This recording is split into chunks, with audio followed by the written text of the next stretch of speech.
Hello, everyone. Welcome to Auntie Derek's Daytime Tea, where we discuss the latest celebrity tea in the news. And we do it live every weekday at 12:30 p.m. Eastern Standard Time on Chatmosa. I'm your host, Auntie Derek, and today is Monday, February 9th. So with me on the mic, I have some fabulous co-hosts. So we have my gorgeous Moon, my Icy Chili, my Libra Queen, and Slayanka. Hey, ladies. What's up?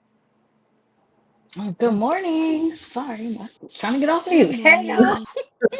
You are all good, honey. Well, what's up, honey? Seems like everybody was either they loved or they hated last night's Super Bowl performance, or should I say that was the Bad Bunny concert that people were witnessing last night. But I actually wanted to tie that into today's Black History Month highlight that we are doing for this month at the beginning of every show. And today I wanted to actually highlight Queen Latifah, a generational fave, a generational talent. And you see where I just shared here by way of Double XL magazine how Queen Latifah was the first rapper to perform at the Super Bowl. And she did so in 1998. So it says here, on January 25th of 1998, Queen Latifah became the first rapper to grace the Super Bowl stage, which opened the door for hip hop to come through and move the crowd. Queen Latifah was among a bevy of performers selected for the halftime show during Super Bowl is at 32 between the Denver Broncos and the Green Bay Packers at Qualcomm Stadium in San Diego, California. The halftime show was a tribute to Motown's 40th anniversary. The label was founded in 1959 and it featured performances from Motown legends Smokey Robinson, Martha Reeves, and The Temptations, as well as the label's top acts at the time, Boyz II Men and Queen Latifah. When Queen Latifah, who was born Dana Owens, appeared on the Motown tribute, she performed Paper from her 1998 album Order in the Court, which features her singing, not rapping. The song also samples Marvin Gaye's I Heard It Through the Grapevine, which was a gigantic hit for Motown back in 1967. Her performance must have left a huge impression on NFL bosses because Latifah made two more Super Bowl appearances. The Grammy Award winning rhymer performed America the Beautiful before the start of the Super Bowl in 2010 and at the Super Bowl in 2014, respectively.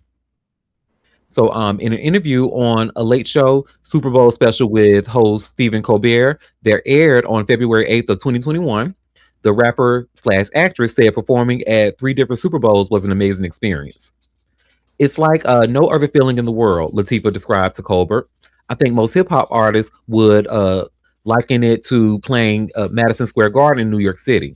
But other than that, there's nothing that can compare to it.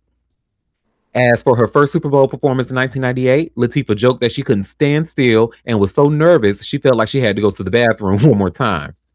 Nevertheless, the UNITY rhymer recalled feeling like royalty rocking the Super Bowl halftime stage.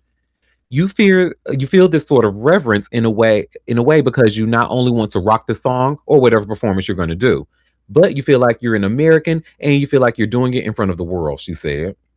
Latifah's Super Bowl appearances allow other rappers to deliver memorable performances on the famed stage, including Nelly, Diddy, Nicki Minaj, mm, Black Eyed Peas, Missy Elliott, Travis Scott, and Big Boy. And we can't forget, Dr. Dre's 2022 Super Bowl halftime show featuring Snoop Dogg, Eminem, Kendrick Lamar, 50 Cent, and Mary J. Blige. All right, so shout out to that queen. Like I said, a generational talent, honey. When I say you can't think of like any, especially if you're Black American, especially, you can't think of any Black American person who don't know about Queen. Even if you don't even know her music, you have seen and love either one of her TV shows or one of her movies. So shout out to that Queen Latifah, honey.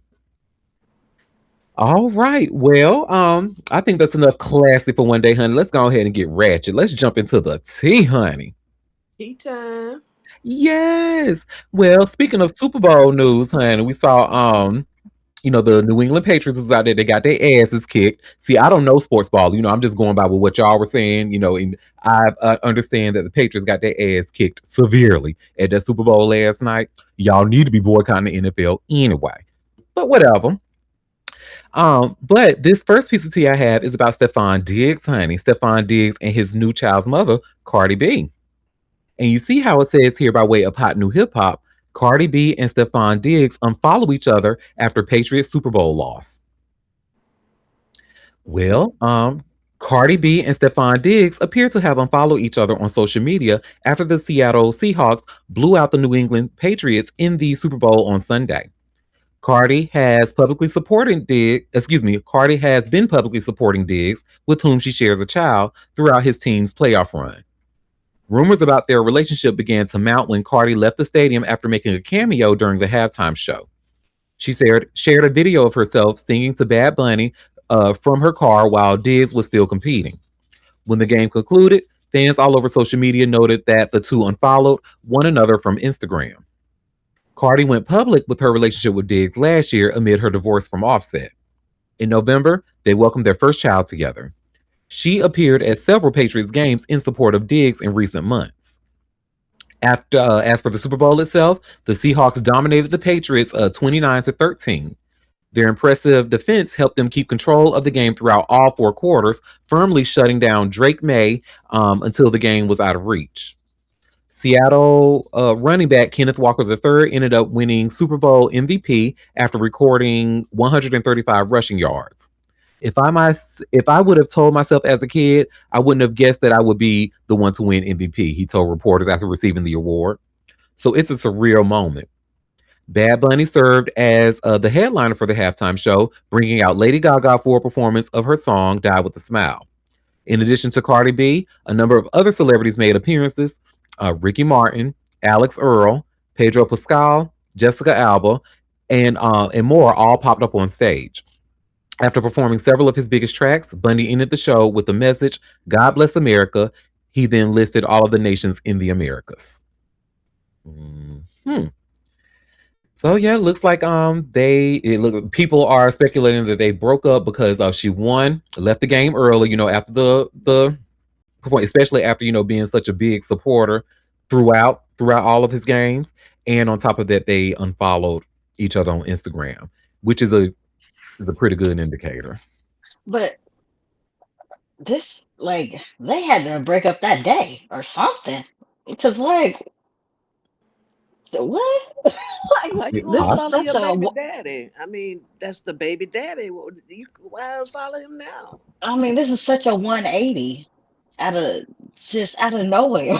Like, oh, y'all having problems? Like, out of nowhere. Oh, okay, girl. Well, word Look, on the curb. So I have no confirmation of this, but I have seen whispers, and online. So according to online whispers, Stefan was seen going into a room alone with a former female best friend, and Cardi got wind of this and wasn't happy about it. oh, God. Well, Oh, I mean, oh, is he gonna stop doing what he do? Well, that, no. Well, and, and somebody put on lawsuit because they tweeted about a recent lawsuit that his ass has. And what they say, they captioned it. They said lawsuits and sperm, lawsuits and sperm, lawsuits and sperm, and really that's what it is at that point, just lawsuits and sperm. well, I feel like, girl, you shouldn't even did all this long. But hey, all right. Well, you know he I for the mean, streets. What's the problem now? I You don't got a know. baby by the man. This is your baby's father. You knew there were other women involved. Other women having a baby around the same time you having your baby. I mean, come on. Jesus Christ, this shit is a This shit is show. ridiculous. You play like you're not jealous, but that can't be the reason. The whispers on the street, because you knew he was for the streets. I I wonder mean, if she was just holding on through the season and it was like deuces. I don't know, cause I just like why all of a sudden a 180. But I guess if he got busted doing something he wasn't supposed to be doing, which I'm not surprised. But hey, well, what is he not supposed to be doing? They're not engaged. They're messing not. with another woman. Oh, girl, please. I, look, That hey, can't be it. hey. I mean. I mean, she just went through that. And she ain't even fully divorced. Child, never mind. Let me get out these people business. Did y'all see Coco singing her little tail off?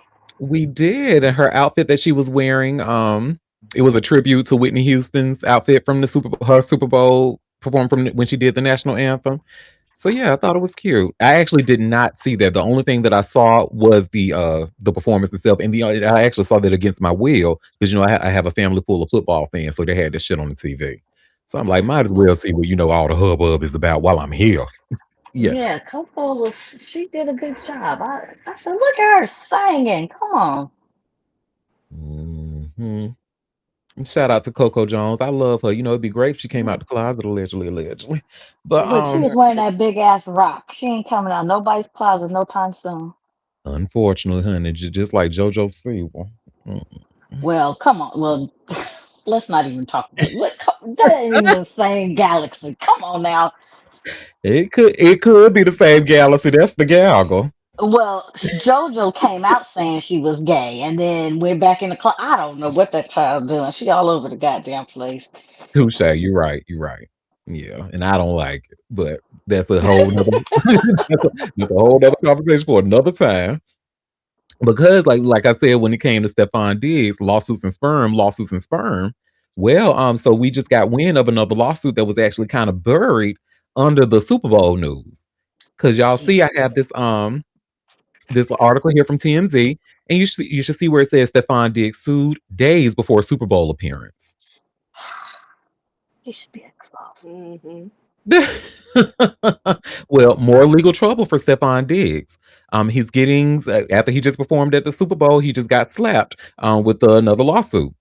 The Patriots star wide receiver is being sued for defamation and more, according to a new lawsuit obtained by TMZ. In the docs, a man who claimed he used to work for Stefan says in July of 2024, Stefan requested he arrange for Stefan's Ferrari to be transported from Miami to New York and then to Houston. But he says the Ferrari was stolen in Houston. The guy claims law enforcement concluded the Ferrari was stolen by third parties in a sophisticated theft. But he says Stefan started telling people in their circles that the guy stole the car. He vehemently denies stealing the Ferrari and says he was never arrested or charged in the case. And he claims Stefan's false allegations caused his concierge and consulting business to suffer. What's more, the man claims members of Stefan's circle started confronting him after Stefan allegedly started spreading the false narrative, the false theft narrative. Excuse me. He says people close to Stefan approached him at restaurants in Houston and Miami and even came to his home demanding he return gifts given to him by Stefan. In the docs, the man claims in January 2025, Stefan texted him that he was responsible and accountable for all actions of those around me. The man claims in December of 2025 he was assaulted at Tootsie's Cabaret in Miami by two men in Stefan's circle. He says Stefan's brother, NFL player Trevon Diggs, saw it all go down and did nothing to stop the alleged beatdown. In his suit, he says he suffered a laundry list of injuries in the alleged attack, including a torn ACL. The guy claims Stefan defamed him, engaged in a civil conspiracy, and is vicariously liable for the actions of the guys who allegedly beat him up. He is going after Stefan and others for damages. Trevon is also named as a defendant. We've reached out to Stefan. So far, no word back. Mm-mm. He Lawsuits and might as well just sperm. give his lawyer his whole check because the way he look here. I'm sure it's in the budget, honey. The attorneys and PR all in the budget, honey. Well, the PR ain't doing too good of a job. I don't know. I Honestly, don't I think they're know. doing good enough because people still seem to like him. Even after all of this information that we know about, people are still they still seem to be rooting for him for what I've seen. So Oh, I don't know. This is foolery. Like, don't y'all? I'll be tired because I'm tired of listening to that shit. Like, you yes, better hope your ass don't go to jail. I think everything they can to keep him out of it. Like that's why I was saying I think the PR is work because with the allegations that this man has, the things that we've read so far, not the paternity, I'm talking about like the ones that accuse him of violence and him because this is the second lawsuit he said that we know of that he allegedly got people and his brother was involved as well to beat people up after they got into like maybe a back and forth with Stefan. So yeah, he should have been basically what I'm saying, he should have been in jail a long time ago, but it looks like the powers that be are working and working their asses off to keep that from happening. and they're doing a good job of it from what I'm seeing. Uh, But he keep putting on the pressure. Let him keep it up. yep. And y'all give me one quick second. I gotta be right back. Okay. Yeah, he's doing way too much. Yeah. I'm like, girl, he was just supposed to be a fling, and you gonna Period. try and make him. And he ain't been nothing but a damn headache the whole time. Whew. Sure. Y'all better than me. Hmm. Okay, I'm back. I just heard, so I had to make sure I heard some background noise in my headphones. Wanted to make sure that wasn't coming up in the recording. So, all right. Well, that's that on that about Stephon Diggs and his lawsuits and sperm, honey. Now back to Bad Bunny. The halftime performance. Like I said, that was literally the only thing I watched from that event last night. I'm still, trying to actively boycott the NFL, but it seemed like not too many people want to join me, and that's okay. Whenever y'all ready, I'll be here. But the part of the Bad Bunny performance where we saw him give his Grammy to a young man. Hmm. People have actually been saying that they believe that was the young man to be. They thought that young man was Liam Ramos, the 5-year-old who was abducted by ICE. It turns out TMZ has confirmed that is not him, and you should see where it says here by way of TMZ: kid in Bad Bunny halftime show, not 5-year-old detained by ICE. I won't go too far into it because this is just what it is. It says the kid who got a Grammy from Bad Bunny during the Super Bowl halftime show was not 5-year old. That was not the 5-year old detained by ICE in Minnesota's last month. TMZ Sports has learned. It looks like he was actually a child actor by the name of Lincoln Fox Ramadan. So Mm. yes, that's not Liam Ramos. That is Lincoln Fox Ramadan, a child actor. Boy, folks just be throwing stuff out there. I mean, it sound good. It sound like, but they just It be making sounded shit cute up. though. It sounded cute. Yeah, I Wish it would mean, have been him. yeah. But folks just be throwing shit out there. Like, okay. And I know Lincoln over there. He's like, now wait a minute. I done gave you bitches a performance of a lifetime on that Super Bowl stage. Y'all keep mentioning another motherfucker. Y'all got me fucked up. Okay. But just the internet is something. They just be making up storylines. Like, good God. Baby. And little He was Lincoln, he like, came to work, "Oh, honey. When he grabbed that Grammy, hold it like a teddy bear, and looked up at that camera, I said, yes, yes. Okay. He ate he that, was so honey. cute." That was one of the best. uh, I mean, just so many little Easter eggs that he had in there that I just Hmm. totally enjoyed. Hmm. Totally.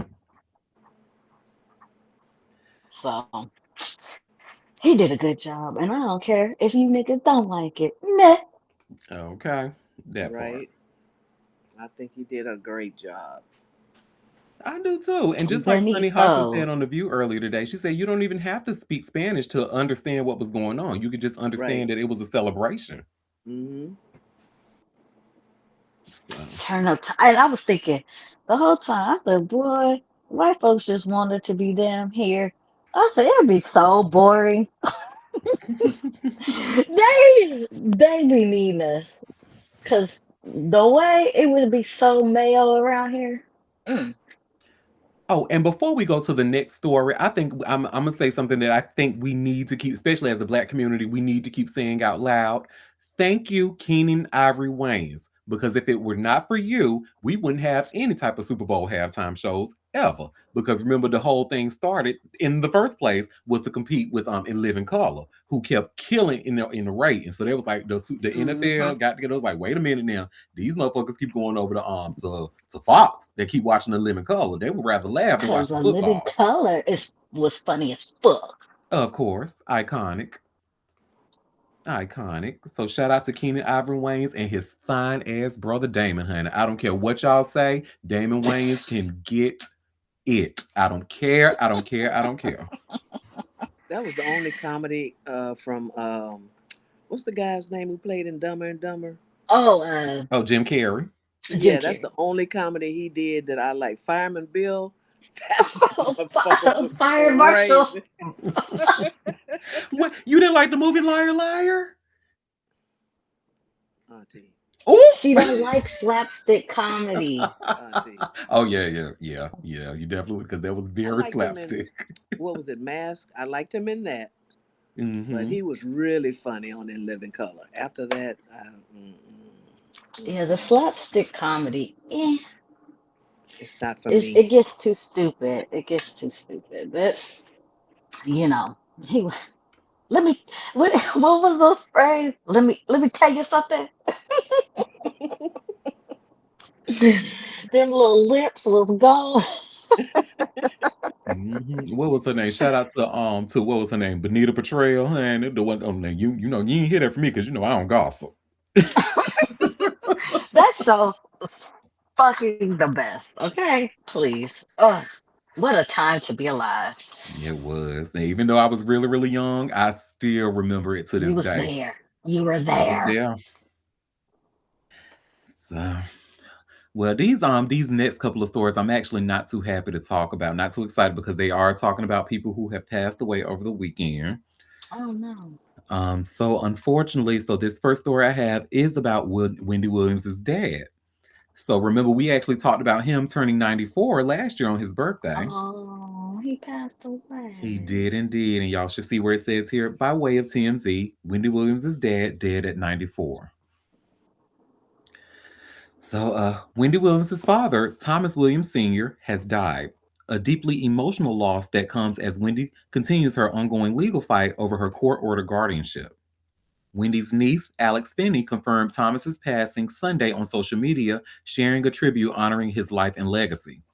He died just days before his 95th birthday. No cause of death has been released. Thomas was a longtime educator and author and was often seen as a steady, grounding presence in Wendy's life. He appeared alongside his daughter during happier public moments, including family celebrations in recent years. The timing of his death is especially painful. As we reported, Wendy's repeatedly spoken out about feeling isolated under her guardianship, claiming she needed permission to travel to and see family, including her dad. Earlier this year, Wendy publicly questioned whether she would even be allowed to attend her dad's birthday, raising concern among fans about how much access she had to loved ones during his final months. Wendy has not publicly commented on her father's death. Thomas Williams Sr. Passing marks another heartbreaking chapter in Wendy's very public, personal, and legal struggles. He was 94, and may he rest in peace. Yes, may he rest in peace indeed. And he all, compared if you all have been a long time Wendy listener and a long time Wendy watcher as I have, you kind of notice the difference that she talked about her mom as opposed to how she talked about her dad. Her mom, how she made it. Of course, she loved her mom. She loved both of her parents. She made it very clear. But she kind of said her mom was a bit like judgmental. Seemed like her mom was the one who put her in fat camps and stuff like that. And she always said her dad was usually like a more like he was usually more the voice of reason within the family and stuff like that. So really sad to hear about her. And I know she was really close to her dad. So again, may he rest in peace. But I hate the because this is gonna sound so insensitive. But in this article, they mentioned no cause of death has been revealed. Girl, he was 94 years old. Like I know. They be saying some. a good looking 94. Yeah, sure. For sure. He was They a be saying some dumb. It's TMZ, right? We don't yeah. need a cause Well, of come death. on. He was 94. Like I'm like, It okay. was expected any day. We in the territory of any time. Hmm.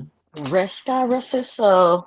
He lived a long life. I'm glad he lived to 94 because some of us don't even make it. A lot Hmm. of us don't. And got to 94 looking like that because it really he looked like if you really want to wake it up, especially in this picture right here in the thumbnail. This look like he about what 60. 70, Mm-hmm. 70. Yeah, I would say in the 70s. He doesn't look 94. Mm-mm. Honey, what kind of juices and beer? I wish he would have told us what kind of juices and beers he was using on that skin before he passed away. But uh, we'll learn one day. Maybe we'll get into some Asian skincare. I don't know. Well, That's that on that. This next story, so now also about Wendy Williams that I have. So there have been whispers, honey, in amid Sherry show being canceled.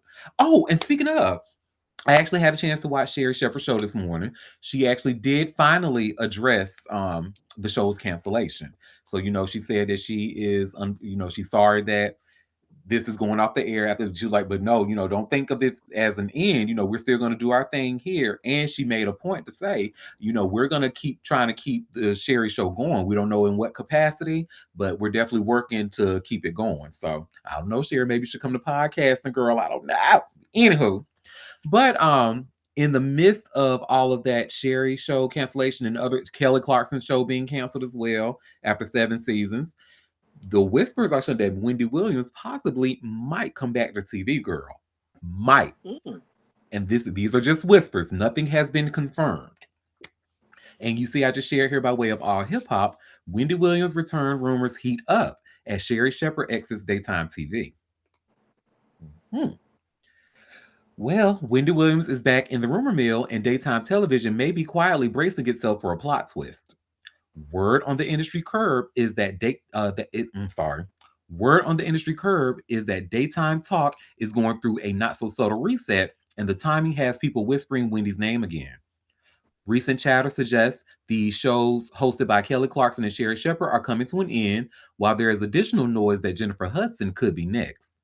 Nothing official has landed yet on the last one, but the smoke is thick enough to make executives nervous. Let's pause on Sherry for a second. By most reasonable measures, her show was doing well. She has warmth, humor, relatability, and the kind of personality that makes daytime viewers feel like they are sitting on the couch with a friend. She was not limping to the finish line either. Contracts were in place and momentum seemed real. Still, television is television, and in the era shaped by Donald Trump, nothing feels entirely impossible. Some are already floating around theories about broader cultural shifts impacting programming decisions, though that remains speculation and nothing more. What makes all of this interesting is the ghost in the room. Sherry arrived after Wendy's public unraveling, but she never felt like a replacement. She was positioned as her own thing, and that distinction mattered. Meanwhile, Wendy has been quietly improving by many accounts, and her name is once again circulating in spaces where decisions get made. Wendy is polarizing, yes, but she is also foundational. Love her or loathe her, she helped build the modern gossip machine on radio and television. That's for damn sure. Um, Here is the honest take. A full scale Wendy Williams daytime return feels unlikely. Health is one factor, relevance is another, and the daytime audience has evolved. Tamron Hall represents where the format seems to be leaning right now. That said, brands matter, names matter. Wendy is still a name, and in a landscape that appears to be clearing house, familiarity become currency again. If Wendy does return in any capacity, it may not look like the old days. And if Sherry is truly exiting, do not count her out for long. She is already exploring ways to translate her appeal into emerging platforms. Daytime may be shifting, but the story is far from over. How you doing? Y'all know how I feel about it, baby. If when I don't care in what capacity, I don't even give a damn if it's a 5 minute news clip of Wendy just talking about damn her brushing her teeth, honey. I want to see it. I Mm-mm. miss Wendy on TV so bad. Oh my Mm. god. Mm-mm. Oop. Mm-mm. Okay, so no brushing of the teeth. I mean, I was not a big Wendy fan like that, and I think her show was great. Whatever. I don't have a problem with her show, but mentally, I don't think she's ready to assume that role again. I'm not saying she needs to still be in, under care, but I don't think she's at that point of being able to do a TV show like she had. I just don't. I just don't. And I hate to see her get out there and, you know, You mess it up. No, I get yeah, it. make a fool of herself or whatever. I wouldn't want that for her either. Now, if she can show me something different than what she's done so far, she's, maybe. But at this point, from what I've seen, no. Well, That's there just you my have it. personal opinion. I just don't think she's at that level. Well, it's funny you say that because I feel like if you're saying that, then executives who make decisions are more than likely saying the same thing as well. They're like, look, we got to think about our bottom line here, and this may Hmm. not look like a good idea to bring her on. This would affect our ad revenue. This would, but um, we have a comment. Maybe Wendy should do something less like a podcast. I agree. I agree. But and I think this has actually been going on.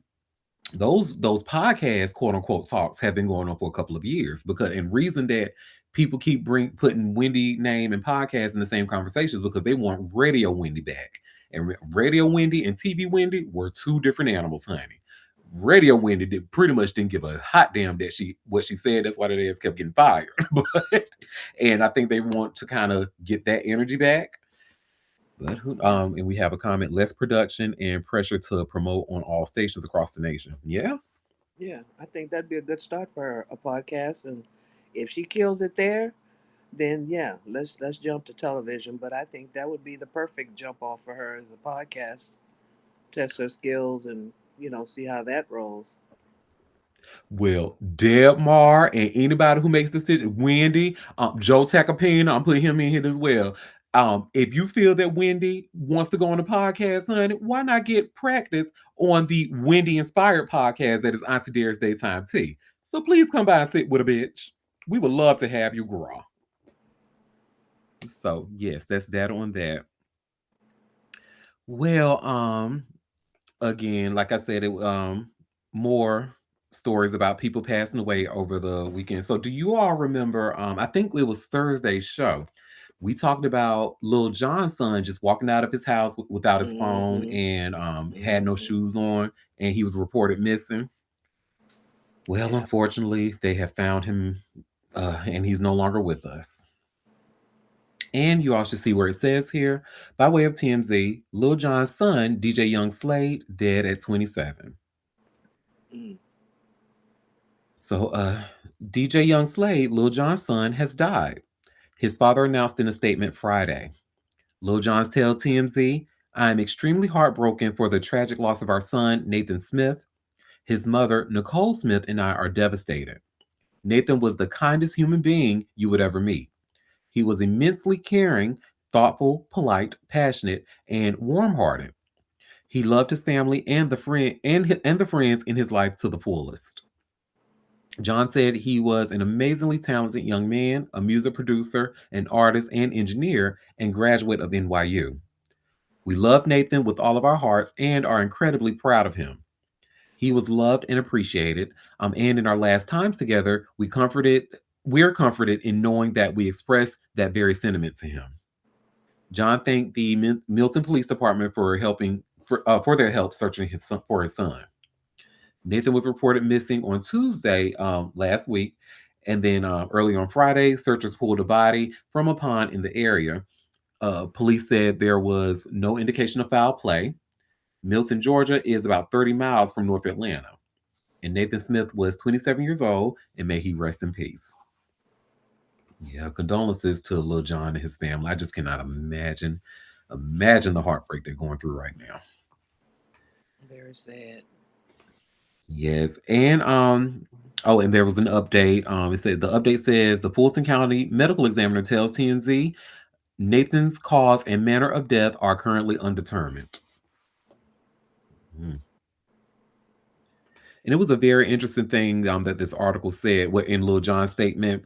And Lil Jon did say, in our last times together, we're comforted in knowing that we expressed that very sentiment to him, talking about how much they loved him.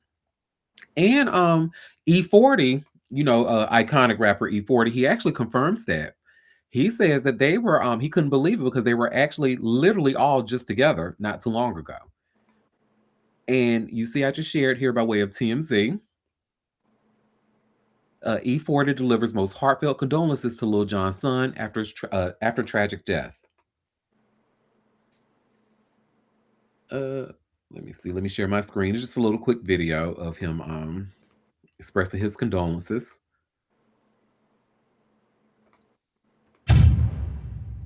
I gotta ask you, man. Our brother, Little Jon, man. Yeah, man. I send my condolences to little man. nephew, man. We were just on Family Feud together, all of us. Me, Lil John, his son, Shorty Cut, and Too Short, man. Like a few months back. You guys made history Yes, together. we I know did. you have so much love for their family. Any message to the I just send my love and support. You know what I mean, Lil John, anything you need that I can provide, I'm here for you. I love you, and you know that, brother. And we're gonna miss nephew. All right, thank you. Hey, thank you. Okay. That was so sweet. E40, he's such a class act. Always been a class act. And I'm not just saying that because I want some of his wine, but that was really, really, really nice of him. So, well, I think the only thing that Lil Jon and his family want right now is privacy and the sweet condolences. But just they always say, please respect me and my family's privacy during these difficult times. So that's that on that. Again, Nathan, DJ Young Slade, may you rest in peace. And now this is going to be the last death I'm going to talk about today, about somebody passing away. So over the weekend as well, another death, someone who was only 34 years old, who played for the MLB. His name was Terrence Gore. And you see where it says here by way of TMZ, 3 times World Series champion Terrence Gore dead at 34. So Terrence Gore, the former MLB star who played for multiple World Series winning teams, has died. A shared Instagram post between Gore's account and the Gap to Gap Baseball Academy confirmed the news Saturday. With the Academy noting the world lost a tremendous man last night, more importantly, a family lost a dad, a husband, and a brother. The announcement revealed he died Friday evening. A cause of death has not been shared. Multiple tributes have been posted since the news broke. With the Kansas City Royals, the team for which Gore played a majority of his games at the major league level, and MLB also sharing their condolences. Gore was drafted out of the Gulf Coast State College in Panama City, Florida, by KC in the 20th round of the 2011 MLB draft, the day before he turned 20. TG toiled away in the minor leagues over the next few seasons, but made his MLB debut on September 2nd, 2014. Gore bounced back and forth between the major and minor leagues over the next 8 years, playing just 112 MLB regular season games, but he often found himself in the right place at the right time to join the team's success. He made appearances for the 2015 Royals, the 2020 Los Angeles Dodgers, and 2021 Atlanta Braves, all teams that have won the World Series. He also played for the Chicago Cubs and New York Mets. Terrence is survived by his wife Brittany and their 3 children, Zane, Skyland, and Camden Gore. He was just 34 years old, and may he rest in peace. He had Yeah. complications from some kind of surgery, I think I read, which is really weird. Oh, Yeah, this was not an expected thing, but I no. guess that just goes to show you those complications they tell you about, they don't usually happen, but they are. I mean, it's a possibility, and we see things like this. And I don't know. Don't quote me on this. I just read a tweet about it that it was a complication of surgery. Uh, yeah, so sad. 34. Damn. Oh, Lord. Like we've been trying to tell y'all what for a few days now. Black men, head to the doctor. If something don't feel right, head to the doctor. But it looked like he was. I don't know if that would apply in this case because based off of what I'm hearing, he was in that. It just maybe had some complications from surgery. So Yeah, yeah. We don't. I don't know what kind of surgery or what was going on. You know how soon they caught whatever it was. I mean, anything's possible. But yeah, you got to take care of yourself. yes, indeed. Well, we're about to do another 180 as well. Because now we're gonna talk about some ratchet shit, honey. Clayton Howard, honey. We've talked about him quite a bit. Well, he is in the news again. And unfortunately it's not news that really matters, but I guess it can. Because you see, I just shared here that's an all hip hop exclusive. And you see where it says ex freak off worker says Diddy and Cassie ruined his construction business and now he's broke. Oh Lord. Hmm. Well, one of Diddy's most outspoken ex sex workers, Clayton Howard, is flat broke and living off family handouts after his role in the Diddy case destroyed his construction business.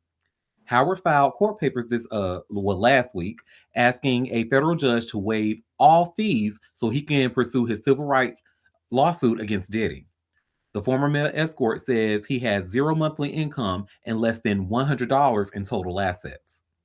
His construction company, Gold Standard Contracting LLC, hasn't brought in any money for over 8 months. Howard blames harassment and attacks after being exposed as a victim in the federal Diddy trafficking case. This public exposure has made it impossible for me to secure new construction contracts, maintain business relationships, or conduct normal business operations, Clayton Howard explained. The continuous harassment and attacks have destroyed my professional reputation in the contracting industry, causing existing clients to terminate relationships and prospective clients to refuse to work with me. He says he has no wages, business profits, government benefits, rental income, or investment income. Navy Federal closed his checking account for unpaid overdraft charges. His remaining savings account is restricted.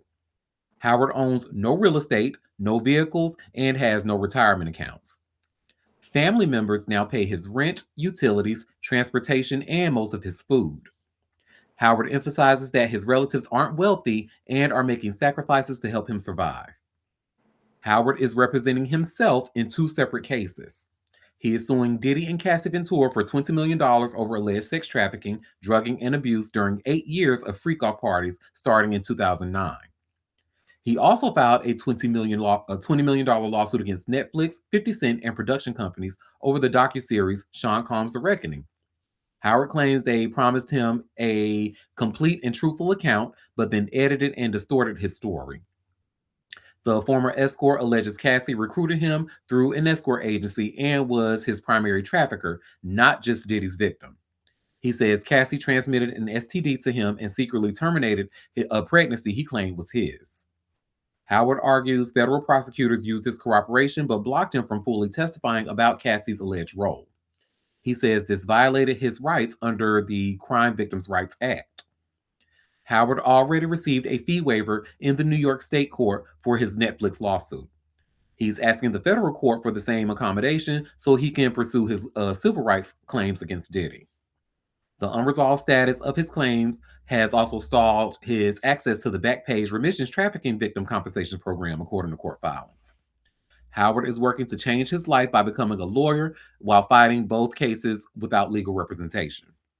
I am pursuing this legal studies degree to better my life, strengthen my legal knowledge and position, and become competent to effectively address the continued violations of my civil rights, including those that are subject of this lawsuit, Howard revealed. Mm. So let me get this straight. He is alleging that his construction business is not doing well. He has lost prospective clients. He has even lost contracts because of the harassment and that he's gotten from this Diddy documentary. Now, correct me if I'm wrong, right? But if you Google Clayton Howard, right, what's going to come up is not only these lawsuits, but a lot of interviews of himself going out in public on interviews talking about his his his um his ex sex trap, whatever he wants to call himself, trying to be this quote unquote male rights victim advocate and that other whatever other bullshit he's on. But he's saying that because of this, right? Not because he's like because he's gotten harassed and stuff. Boy, bye. Oh, go ahead, gorgeous moon. First of all, this man is the worst scammer ever. How, now all of a sudden you got a construction business and now it's flopping and now your family's paying. You're the worst scammer ever. I can see what you're doing. You told them I'm gonna get all this money. Y'all just pay for me, and then I'll pay y'all back once I win this money. That's all you did. You weren't trafficked. You signed up. to be a sex worker. That's what you did. I'm sorry, like now you a victim. I'm sorry. I'm just so disgusted by this man and all this shit that he's doing. It's ugh. It's And so ugh. really, and then with the information that we know, this group here, because we've talked about his ex Francina Evans, who has he has pretty much have been using the courts to harass her, but now he wants to be this whole victim and to this day still going through litigation from his ass. So, and I'm actually really surprised that all hip hop didn't reach, because they're saying like he's representing himself in two separate cases. He's representing himself like in his cases against Francina as well. So that's all. And speaking of like these I actually have I actually need to get it here. Let me go to my email, because I actually had to send this when I was looking at it on Pacer. I had to email it to myself so that way I can make sure I have my receipts to talk about with y'all, honey. And this is his complaint that he had that was actually made on November 29th of last year, November 29th of 2025. Let me open that here. And it's a lot of information. It's actually a 72-page complaint, but I'm just going to point out some key things in here. Let me share my screen. Um, Give me 1 second. So about this alleged construction business, honey, that he just keep on losing money over, allegedly. Oh, and please ignore this note. No, I'm not switching my default browser to Chrome. I keep trying to hit. Oh, it actually worked this time. Okay, so I guess it knew my screen was being shared, so it wanted to act right. I got you, Google. Anywho, yeah, because earlier that shit would not go away. But give me 1 second, because I actually wrote down some key things. Because again, I had to like scam this shit. It's a lot of information in here. But what I wanted us to look at, and what we are looking at, so this is the filed federal complaint for the East District, the Court of East District, New York. They handle cases out of Brooklyn, Queens, and Staten Island. And let me just go to my notes. So I'm going to see if I can go to pages 19 and 20 that I wrote down here. Because now for pages 19 and 20, so these actually, and I made notes, it says details damages, including loss of business income, contracts terminated, inability to operate normally due to alleged defamation and prosecutions. This is what he filing false allegations of child abuse, all that. Again, I know this says Essex County Family Court ordered defendant Evans to return plaintiff's property, including a juicer, iPhone 10, an antique bed frame belonging to plaintiff's late mother, with a total value of approximately $6,000. Defendant Evans intentionally refused to return the property in violation of the court and ordered and exercised unauthorized dominion and control over it. Just dumb shit. He tried it with the dog. Now he's trying it with other stuff like a juicer, an iPhone 10. iPhone 10, the X. Are you kidding me? I don't even think that's in production anymore. But anyway, and this was in 2022. I remember having an iPhone 10. What was that? 2018? Crazy. I ain't calling Clayton broke. I think he might be truthful about the broke part. He might be broke on that. But let's go to another note I wrote. This looks like it was on pages between 42 and 45, which I had a chance to look at. So, like he's saying that defendants Evans knew these representations were false when she made them with intent to defraud plaintiff of his ownership and interest in investment. He's claiming that he's losing job opportunities because she filed her police reports or whatever. Now, I actually happen to have firsthand knowledge that because I watched that an interview with that girl Henny and Francina along with her lawyer Crystal. I forget Crystal's last name, but Francina actually mentioned that she was the one who lost a job because of this mess going on. She had to get fingerprinted, and she was working at a school with the school at the time. And schools don't play that shit, baby. Once they found out you had anything to do with the law or you had to get fingerprinted, oh no, baby, we sorry, but we gonna have to let you go. So that's what happened with that. It says, I wrote a note. It says specific business losses and interference with prospective economic advantage. He mentions the $575,000 Marlon Jean contract alleges client terminated relationships after exposure of accusations. So he's saying that, because of the Diddy and all that, they terminated their agreement with him. Again, the interviews that he keep going around on this media tour talking about himself. Let me see. I have notes from, again, I know it's a lot of information, y'all, but this is crazy. Page 59 and 60, I made a note. It says he ties business losses directly to institutional credibility and public narratives, explaining why clients allegedly stopped working with him. Like the public defendants were performing the traditional and exclusive public function of providing domestic violence victim services, coordinating with law enforcement and prosecutors in response to the domestic violence. He's alleging like they work with police to all go into cahoots with him and all of that. Like he says, arms of hope, true to life, and warm discriminatory conduct and denial of equal protection. He's saying that his rights aren't being protected because of all of this. Enhanced harm from institutional credibility. The participation of respective domestic violence organizations in the campaign against plaintiff have caused exponentially greater harm than if only individual defendants have acted. Oops, sorry.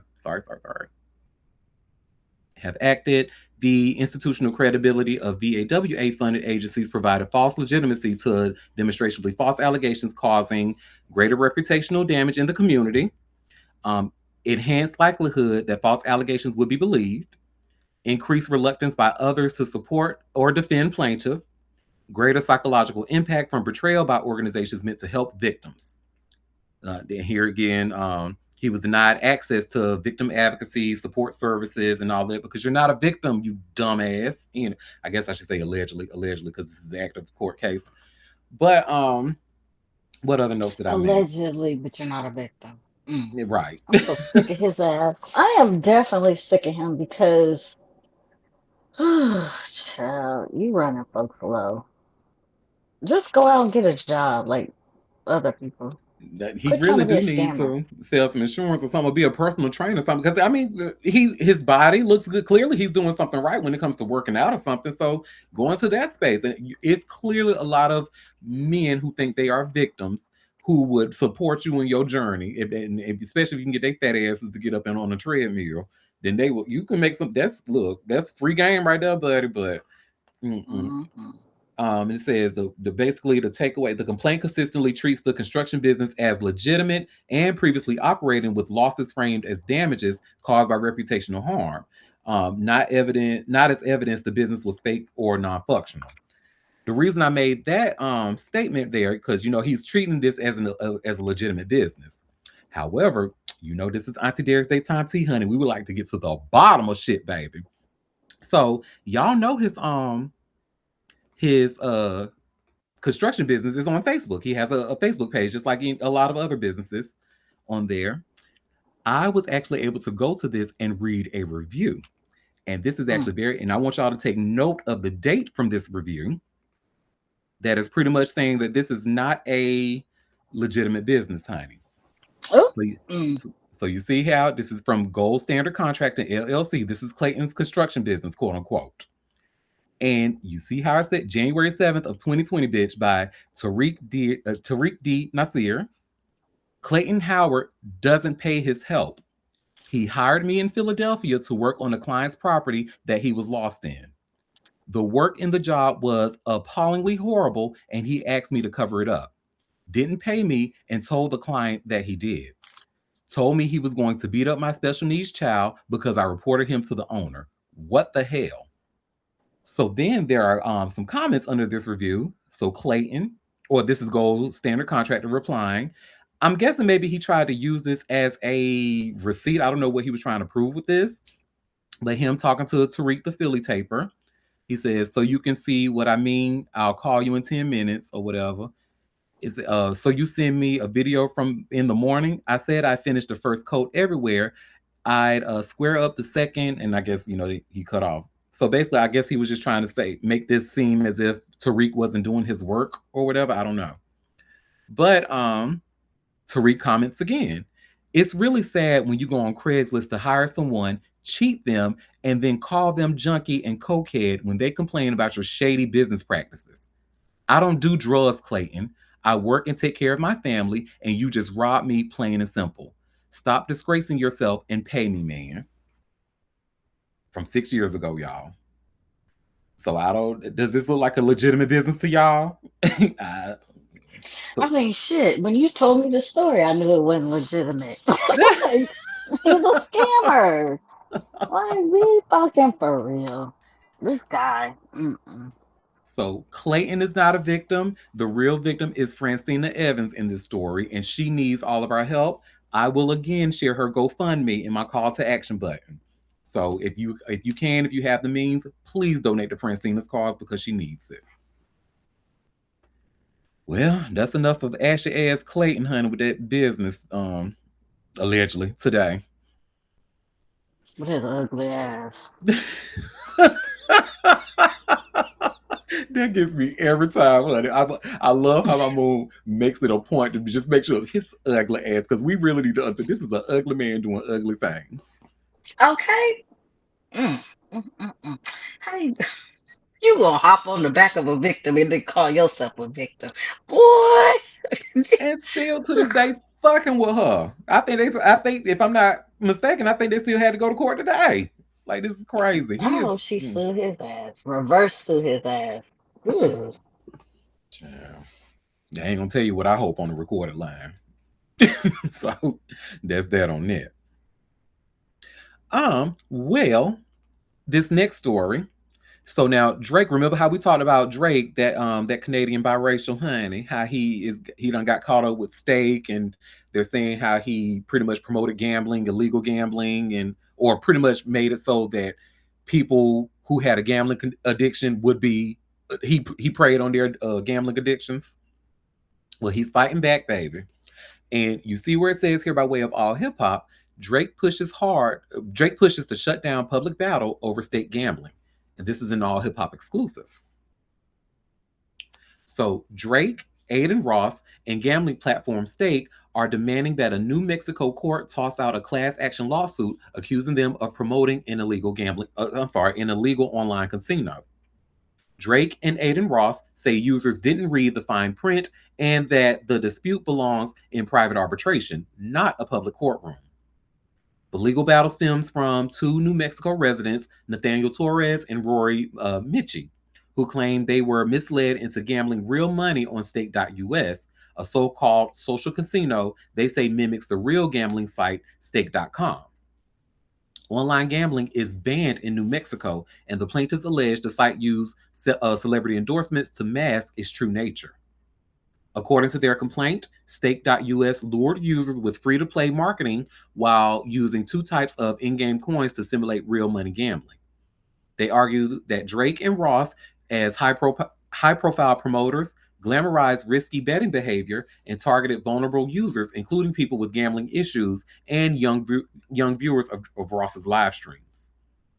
Lawyers representing Drake and Ross say that before placing any bets, Torres and Mitchie had to agree to the site's terms and conditions. That agreement, which they accepted again in August of 2025 after an update, included a clause requiring any and all disputes to be resolved through individual arbitration. It also waived their right to participate in a class action lawsuit. The fine print didn't just apply to conflicts with the company itself. It also extended to disputes with stakes contractors, agents, licensors, subcontractors, and suppliers. Drake and Ross, both paid endorsers of the platform, argue that they fall under that umbrella and are therefore shielded from court litigation. For now, the core issue isn't whether Stake.us is legal, it's whether this dispute should be handled in court or behind closed doors. Drake, Ross, and Stake want the case paused while arbitrator determines not only the merits of the claims, but also whether Drake and Ross should even be a part of the case. Mm-mm. And the crazy thing is, based off of what I'm reading from this, it sounds like these two gentlemen who are filing this class action. It sounds like it might not go well for them because I mean they accepted the terms and conditions not once but twice. So now it appears that stake.us or stake, whoever is under the stake umbrella, they have really done their work to make sure they won't be covered by, because you remember the new terms and conditions as of August of 2025 says you agree to not be a part of any class actions. And if you do have an issue, then it'll be through personal arbitration and not any class action suits. So it looks like, again, don't listen to me though, because anything I know of the law is learned through Law and Order SVU. So that's that on that. I ain't never used that shit in the first place. I never trusted it. I never trusted it. It didn't even look right. And then on top of that, remember how, see, this is what Stake does. Because remember how they keep sliding against the Twitter terms of service, where you're supposed, if it's an ad, you're supposed to disclose that it's an ad. You're supposed to hashtag ad on there. If you don't, that could get you in a lot of trouble. And what they did was found a way around it. They put like a viral video and a viral picture, and they were able to put stake in the like the caption in the video, but not in the link, not in the text of the post itself. So that's how they were able to skate around that shit. But people like the community notes kept applying, like this is a terms of service violation and stuff, like they are concealing that this is an ad and all of this. So Stake, you being watched. And they did that for a long time too. Did it for a long time, and now they saying how that's how they was able to skirt around this shit in New Mexico, trying to give them like fake money to first, get them enticed into it. But we all know, anybody who has played a game on like any type of like a game where you win like fake coins and stuff, we all know that there's an opportunity to like change those to real coins or increase your chances in winning with real money or whatever. So With real I money. don't doubt that stake.us did this shit in New Mexico and they weren't supposed to. Yep. Like this ad that keeps coming on about you these people showing all this money going in their bank account. Y'all seen those ads? Yep. I'm like, now if you believe a website is gonna pay you 2 grand or more a month in your banking account, well, if you sign up for that, you deserve whatever you get. Cause now y'all know better. Hmm. No money required to get started. One lady, what they had like 12 million. She was listening to her account balance. Your account balance is 12 million. I'm like, girl, come on, y'all, You come got $12 million, on. didn't have to pop no pussy. Girl, show me how a bitch can be down, honey. Just from playing this game on the website, $12 million. Not get real. Okay. Let me see what kind of game I can download, honey. Let me get it. Never mind. The terms of service say I can't be part of that class action suit. So I'm gonna go ahead Yeah, and not even go there. that's crazy. If you believe that. Hmm. Hey, Ashley Pooh. Well, y'all, this next story is really for my children, hun. I can't wait to hear her laugh after this, child. So remember we talked about Lindsey Vaughn, child.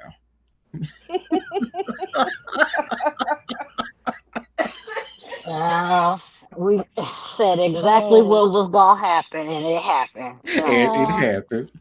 And you see how we child. have here by way of TMZ, Lindsey Vaughn in stable condition after surgery following Olympic crash. Like, Hmm. girl, girl. and you could hear her uh, crying in pain. Hmm. Broke the fuck out that Girl, leg. girl, They try I look, they hope what you you tried. don't be thought was gonna permanently. happen? Hope you don't be permanently crippled. I wouldn't wish that on nobody. But foolish behavior, you know, get you foolish prizes. You should have known Mm-mm. better. Your team shouldn't have let you ski. Nobody should have had you out there on the slopes going 80 miles an hour with a 13 torn seconds in, ACL. and tore her shit all the way up. I could tell when she started, the way she kind of stood up on her skis when she started skiing. I'm like, she's feeling that she's not gonna make it, and she didn't. Because I watch, the Olympics a lot. I was looking when they showed it. They did show it, and yeah, she stood up on those skis like, oh my God, what am I doing here? And you fucked around and found out, and I hate that it happened. But you definitely invited that into your life. It was a very foolish thing to do for you to even come out of retirement. First of all, and to continue on this journey with those injuries. You had a fake knee from being injured in the first place, and now you come back out of retirement less than and injure yourself and still want to ski. Well, I'm mm-mm, mm-mm, Super. mm-mm. We have a comment saying that athlete ego is real. That's It exactly what it was. is That was very definitely. much ego. And I think we talked about it over. I don't know if we recorded it or not, but we did mention we had the conversation about Lindsey Vaughn. I said that somebody like me who is not a sports fan whatsoever, but even I know because anytime you hear about a player tearing their ACL, you know they're gonna be out for a long ass time. Yeah. Yeah, and she like after having that surgery, after tearing her ACL, and then she was like, "Oh, I'm getting out of retirement. I'm about to go down these slopes." I'm like, that don't sound like a good idea. No. Now, if you injure your ACL and you in archery or something where you not exerting yourself on that injury, not outside, you got injured outside of your sport, I could maybe understand. But skiing, people have died doing what she does. One wrong move can kill you. And for her to think that she could do that with a torn ACL a week before, well, you lucky you didn't kill yourself is all I can say. Okay. You can't even really on an ACL. You can't even really apply pressure. A torn ACL, it's Mm-mm. you can't even really. You're not even really supposed to be applying pressure on your. But And the stress and of she all knows that this. turning and going that fast and going back and forth on the edge of your skis. Oh, girl, it's Girl, foolish. your heyday is over. Like, go sit Over, down. over. Yeah, downhill skiing like that, one is already dangerous, Very, period. very. That's called Going serious that injuries fast. and death. I'm Mhm. surprised her damn leg was still attached to her body. Shit. Well, Mhm. I don't think she'll come back again. If she does, well, Well, then she is a certified idiot. certified. Well, and this story starts. It says, Lindsey Vaughn is in stable condition after undergoing emergency surgery to repair a broken leg she suffered during her violent crash in the women's downhill at the Winter Olympics in Italy. Team officials and hospital staff say the skiing legend is recovering and expected to be okay after the procedure, which stabilized the fracture she suffered in early Sunday in Cortina d'Ampezzo. Um, Vaughn's Olympic bid came to a frightening end just seconds into her downhill run on Sunday when she lost control and tumbled hard down the Olympia del Tofane course, or maybe that's Tofane. You know, that's Italian. The impact left her on the snow in invisible pain before medical personnel rushed in. With concerns over her injuries on the mountain, rescuers airlifted Vaughn off the slope by helicopter. She was rushed first to a local clinic and later transferred to a larger hospital in Treviso for surgery and care. The crash marked a heartbreaking culmination to Vaughn's emotional comeback. Girl, bye. Just days earlier, she had confirmed she would compete in Milan Cortina despite suffering a completely ruptured ACL in her left knee during a World Cup downhill race and skiing with a rebuilt right knee that included a titanium implant. Vaughn's attempt to make history as one of the oldest Olympic downhill competitors came with massive fan support in the Italian Alps. Moments after the crash, the crowd and fellow skiers alike watched in stunned silence as she was tended to on the snow. Stupid. So she fucked up one knee, got the titanium implant. Now she done fucked up the other knee. Okay. Mhm. You be lucky you ain't gonna be crippled in another 5 years. Just from that injury alone. All you've done to your body. For real, honey. Well, that's that on that, honey. Speaking of doing stupid things with your body, like drinking and driving, honey. So Eddie Lacy, you know, he was in the NFL. You should see where it says ex NFL star Eddie Lacy sentenced in 2024 extreme DUI case. So, former NFL star Eddie Lacy pled guilty to misdemeanor extreme DUI after he was busted by cops last year with a BAC more than 4 times the legal limit. And TMZ Sports has learned the details of his sentencing. Lacy entered his plea over a year after he was initially booked on 7 charges. He entered a guilty plea to the extreme DUI charge with a BAC greater than or equal to .20, which is a misdemeanor. The city attorney, in turn, agreed to dismiss the 6 other charges in the case. He was sentenced to 180 days of confinement, a screening at the Youth and Family Services Behavioral Health, and 30 hours of community restitution at an approved agency in his home state. As we reported, the 35-year-old was arrested by the Scottsdale Police Department in September 2024 after officers said he was observed committing several traffic violations. A woman called 911 telling dispatch that a car was driving so erratically she was worried they were going to kill somebody. After pulling him over, cops said they noticed something off about the 5-year NFL veteran. According to an SPD police report, they noted Eddie's speech was slow, slurred, and mumbled as soon as I began talking to him. Cops say they eventually instructed the NFL vet out of his ride and got him to take a breathalyzer, which returned a result of .325. The legal limit is .08 in the Grand Canyon state, which means Lacy blew 4 times over. The incident followed an arrest back in 2022 on the same charges for Lacy when he was accused of driving around Scottsdale with a BAC of .247. We've reached out to Lacy's attorney for comment. So far, no word back. So y'all, all I see is a pattern, honey. He did this before in 2022. He did it again in 2024, and now he pled guilty to it. And now all his ass has got 180 days of confinement, community service, and what else he get? What else did it say he got up in here? A screening at the Youth and Family Services Behavioral Health. I mean, clearly, I mean, because I just feel like since because I know as a child of I was born in the 80s, but I'm a child of the 90s, right? And I remember the 90s, like drunk driving was a huge thing. At one point, it was like what the leading cause of death amongst a lot of people. And there were campaigns like Mother Against Drunk Driving, MAD, Students Against Drunk Driving, SAD. It was a lot of organizations against drunk driving. There was so much information out there telling us this was extremely dangerous and one of the easiest ways for you to get behind the wheel and die and then not only kill yourself, but kill other people around you.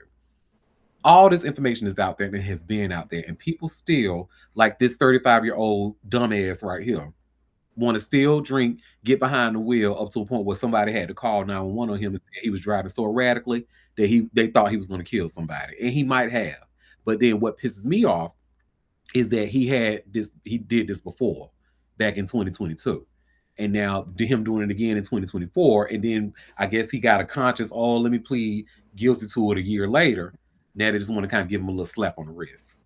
Okay.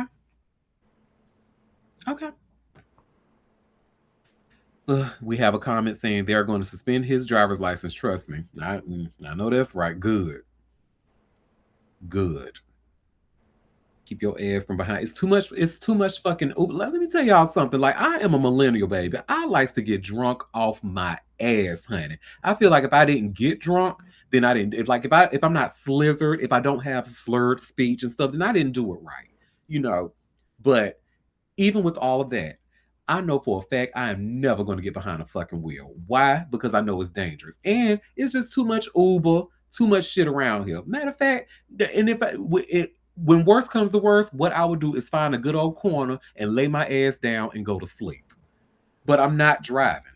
And I really feel like people need to get to that place as well. Why do you feel so confident? I know alcohol releases all inhibitions. I know that. But it's y'all feeling too confident to get behind that damn wheel. And it keeps happening. It's pissing me off. And these are people that can afford Uber and Lyft and all of that. Like, it's not like a financial problem. Mm-hmm. Leave your car where it is and get an Uber home.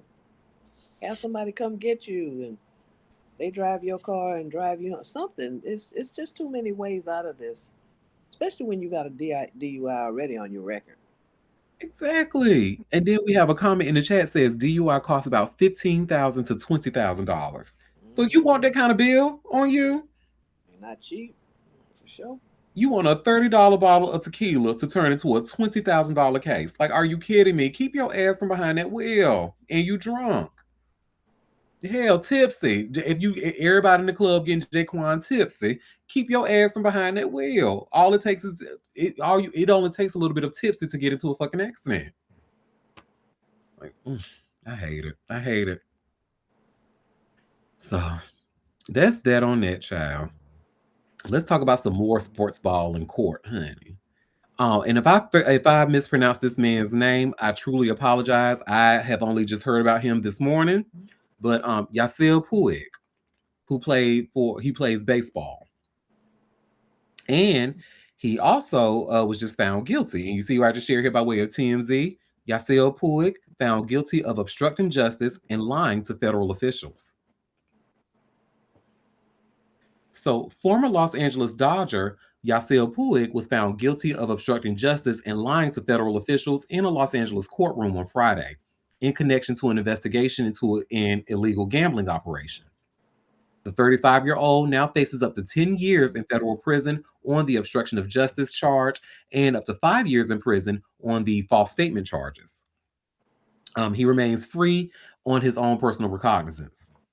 Puig, who last played in the MLB in 2019, allegedly started placing illegal bets in May 2019 through an illegal gambling business run by former minor league pitcher Wayne Nix. According to prosecutors, by June of 2019, he had racked up $282,900 in sports gambling losses. After paying off his debts later that month, Nix then provided Puig direct access to the betting sites, which saw him place 899 bets from July 4th of 2019 through September 29th of 2019 on tennis, football, and basketball games. Sentencing is set for May 26th. In January 2022, federal investigators interviewed Puig as part of their larger investigation. During that chat, they say he lied several times about his participation in the gambling organization. Fast forward to November 2022, he made a deal with the feds to close out the case, agreeing to plead guilty to lying to federal prosecutors. He backed out of it days later, saying, "I should have never agreed to plead guilty to a crime I did not commit." After a 13-day trial, prosecutors convinced the jury that he was indeed guilty. Puig has yet to comment on the guilty verdict. Mm-mm. Mm-mm. My whole thing is, why are you sitting there? So I feel like if you get to the point to where federal prosecutors or even the feds, if the FBI or anybody is questioning you about certain things and you're lying to them, I feel like it's like, why? Because the fact that they're asking you questions means they already have answers. They're just trying to see what you gonna say about it. And then for you to sit there and tell a complete fabrication, say, "Oh no, I ain't gamble. I ain't had nothing to do with that site." However, they was able to confirm that your ass not only was using the site, but you bet 899 bets in a 3 to 4 month period in 2019. So I just now your ass getting in trouble for you see what happened to Lil Kim? Y'all cannot be lying under oath and lying to these federal prosecutors. Like, I'm sorry, you just well, that's that on that, honey. And this is another reason why I'm going to stay far away from them gambling sites. I want no kind of this smoke, and I definitely don't have another thousands of some odd dollars to be trying to give a court for illegal betting. It ain't worth it. So that's that on that, honey. Oh, this next story. So this is something that happened like towards the end of last week. Now y'all know, these are sports people, so I don't know who any of these people are, but I'm sure y'all do. But some crazy shit happened between James Pierce Jr. And y'all see I have this TMZ article. James Pierce Jr. allegedly hit cops with car while evading during Rakia Jackson dispute. Mm. Yeah, this is weird. I'm sorry, what? Uh-huh. Oh my God. He allegedly hit a cop car. So him and Rakia Jackson has, they had a little dispute. He tried to evade police, after the dispute, ended up hitting a cop car in the process. So it goes on to say James Pierce Jr. intentionally hit an officer with his Lamborghini while evading law enforcement after an alleged domestic dispute with WNBA star Rakia Jackson, according to police docs obtained by TMZ Sports. Jackson told police she and Pierce Jr. recently ended a 3-year relationship, saying she blocked the 23-year-old's number to stop further contact, but it didn't work. Rakia told police James used an alternate phone number to continue contacting her. On February 7th, as she was leaving her apartment complex, Jackson noticed Pierce Jr.'s Lambo SUV behind her and attempted to get away. While at a red light, she says he approached her vehicle and attempted to open the door. The LA Sparks Ford told cops she then drove toward the Doral City Police Department, but Pierce Jr. wasn't deterred because cops write in the report he intentionally collided into the rear of her vehicle. After getting away, the Falcons linebacker cut her off again and crashed head on with her vehicle. Moments later, cops arrived on the scene, drew their weapons, and started giving Pierce Jr. verbal commands, which they say Pierce Jr. ignored. An officer attempted to open the door, but Pierce Jr. locked it. Cops attempted to open the door a second time, but Pierce drove away, with the report stating he struck an officer in the area of his left knee intentionally in an attempt to evade arrest. Following a brief pursuit, James crashed his car and took off on foot. Officers eventually caught up with the Falcons' first round draft pick, but he began resisting by tensing his arms and not allowing officers to apprehend him. He was eventually taken into custody and booked on 2 counts of aggravated battery with a deadly weapon, aggravated stalking, and fleeing, eluding police. Pierce Jr. made his first court appearance Sunday from his jail cell in Miami, where bond was set to $20,500. A stay away order was also issued. Neither Pierce Jr. nor Jackson has spoken on the situation. Ooh, Get child. the fuck out. Let me go look at I'm gonna go let me Google him real quick, see what his zodiac sign is, honey. Because it's given what is it giving? Gemini. Let me see. Oh, girl, his birthday is October 12th. Well, I knew it was giving some kind of air sign, honey. I was just wrong about, the kind. um, Libra Queen, I think it's time for a meeting. Y'all gotta maybe having the time to revoke these licenses, honey. So that's that on that, child. Whew. Dude, I mixed Libra women in with the men. Okay, We don't do that. you're right. There is a huge difference, just like the cancers, honey. A huge difference amongst the men and the women. So yes, yes, yes. Well, in another story that I actually hate to have to talk about because this is another incident of domestic violence within sports ball, but this one unfortunately did not end so well. And you all see, I just shared here by way of TMZ, former NFL first round pick Darren Lee charged in girlfriend's murder. Mm. I'm so sick of this violence towards women. I swear I am. Mm. That's all we talk about these days now. Hmm. Well, Darren Lee, a former first round draft pick for the New York Jets, was arrested and charged in Tennessee for allegedly murdering his girlfriend. According to multiple outlets, cops were dispatched to a home near Ottawa, about 2.5 hours outside of Nashville, for a report of CPR in progress. After arriving on the scene, cops say they located the victim and attempted life saving measures, but she later succumbed to her injuries. Detectives responded to the scene with preliminary findings indicating the death was a result of a homicide. Lee was then identified as the suspect and taken into custody at the scene. Lee has reportedly been charged with first-degree murder and tampering with evidence. According to jail records, he is being held without bond and has a court appearance scheduled for this coming Wednesday. After playing at the Ohio State University, winning the national championship in 2014, He was drafted by the Jets with a 20th overall pick in the 2016 NFL Draft. He spent 3 years with Gang Green, racking up 241 total tackles, 17 for a loss, and 4 sacks.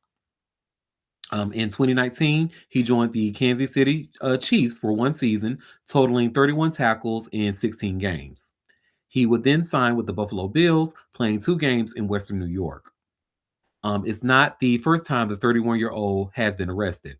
He was booked for assault and domestic violence in Ohio back in 2023, later pleading guilty as part of a plea deal. Mhm.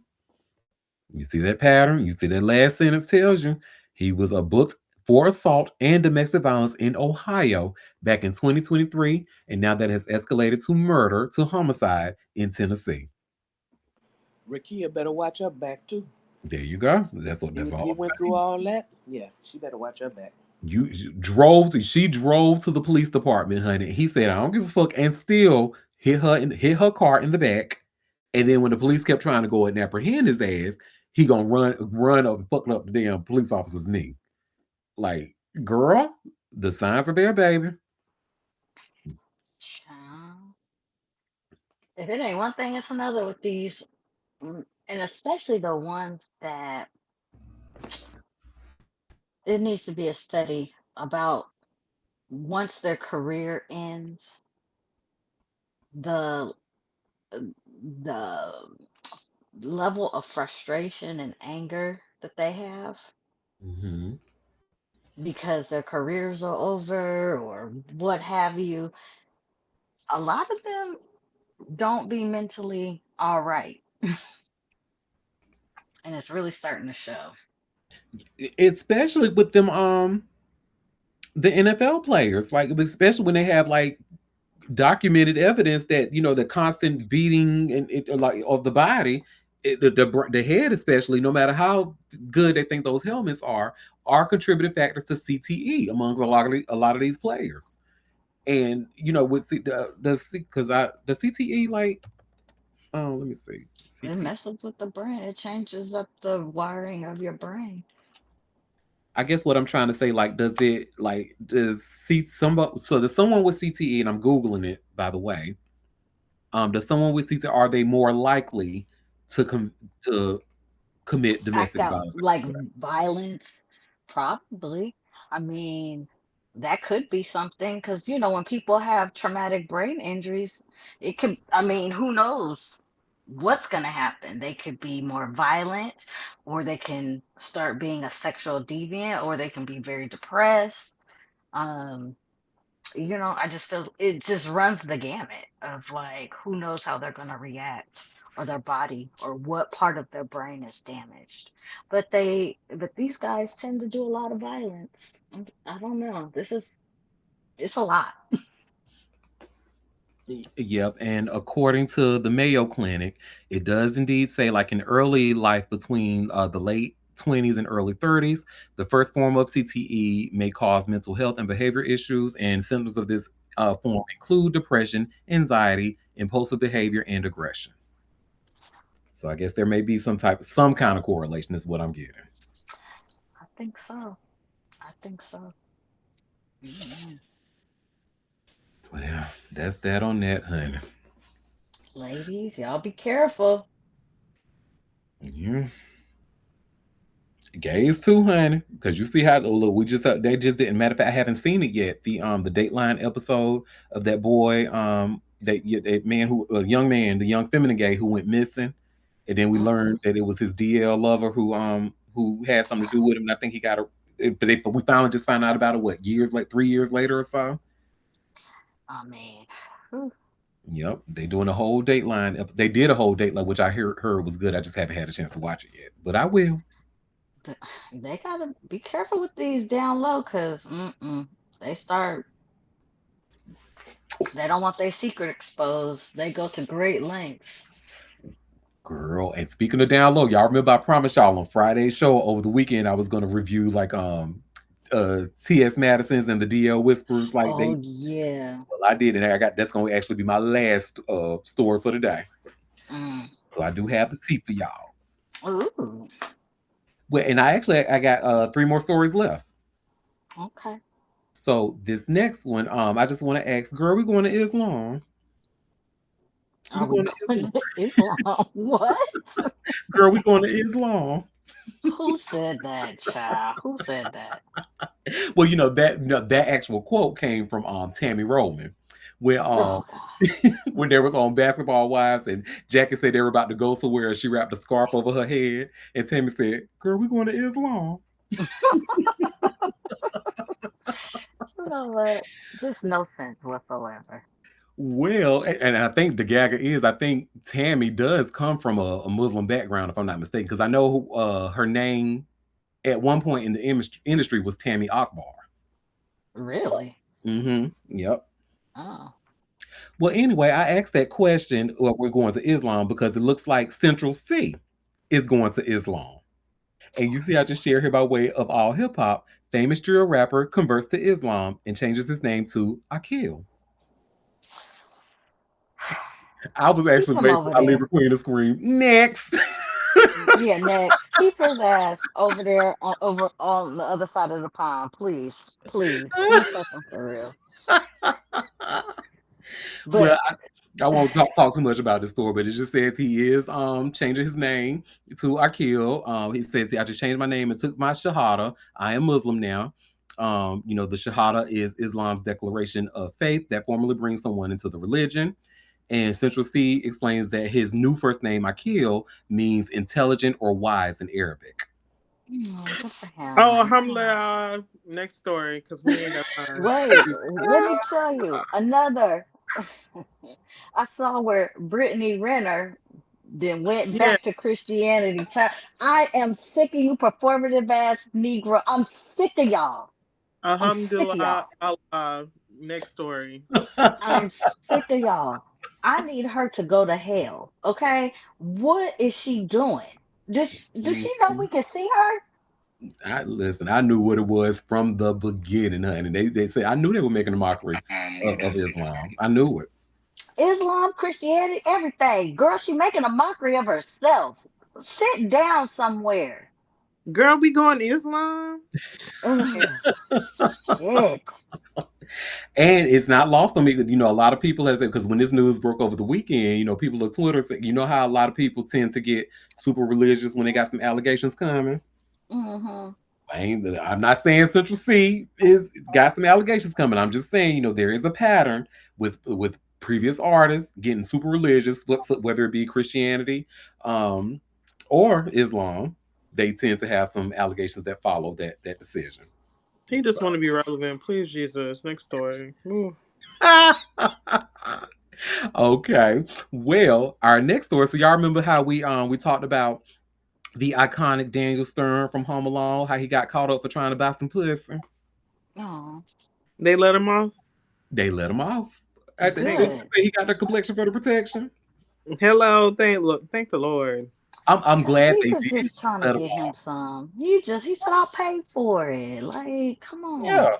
I agree. And I think, what I think this is, I actually like how this looks, because to me, this is, I'm not going to say decriminalize sex work, but it's just kind of like, because he shouldn't have But been arrested. decriminalize the sex work. Yeah. So, yep. Well, TMZ goes on to say Home Alone star Daniel Stern is off the hook after getting hooked by police for allegedly trying to hire a hooker, because the criminal case against him has been legally terminated. According to court officials, Daniel's attorney appeared in court Friday for the first time since prosecutors in California charged the actor with soliciting prostitution. He wasn't there himself, but his case was heard and dismissed. A rep for the Ventura County District Attorney tells TMZ the defendant did what he was supposed to do. He completed his education class and earned a dismissal. This is our standard disposition for first time prostitution offenses. TMZ broke the story. Daniel was issued a citation in December for allegedly trying to hire an escort at a hotel in Camarillo, California, or Camarillo, California, however you say it. My bad. And last month, he was officially charged with a crime. Now it looks like Daniels put this all behind him. We reached out to Daniel's camp. So far, no word back. Look, It's I mean, what they two expect him to We say? need consenting no. Y'all adults cool now. that We don't need no further word. Let him go with God. Amen. Amen. look. Let that man go ahead and pay for him a little something, something. He ain't out here taking it. It's consenting adults. It's his money,